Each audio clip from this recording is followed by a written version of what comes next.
banjit mi ya kau lehi uibe banjit mi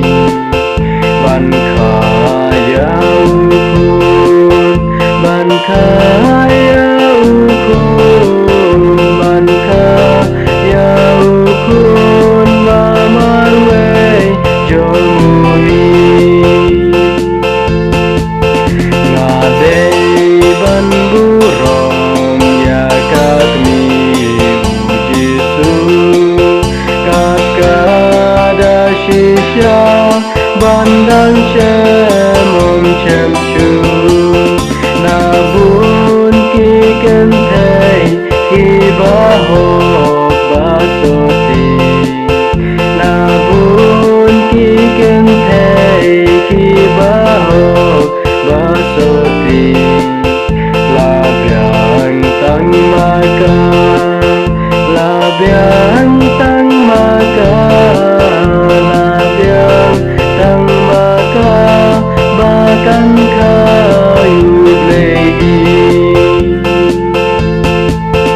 ublei ulah pada uar kangelhi banlai kaku ban kublai kamari kabadang jingai kublai kamari kabadang jingai ya pala kerku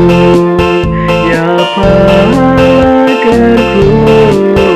ya lagerku na chapreng ki kentai patpai ko mari utrahi uladon akli ka chakri ngai tila kabon nang takiyaro ki kerku ki ben rim nang takiyaro ki kerku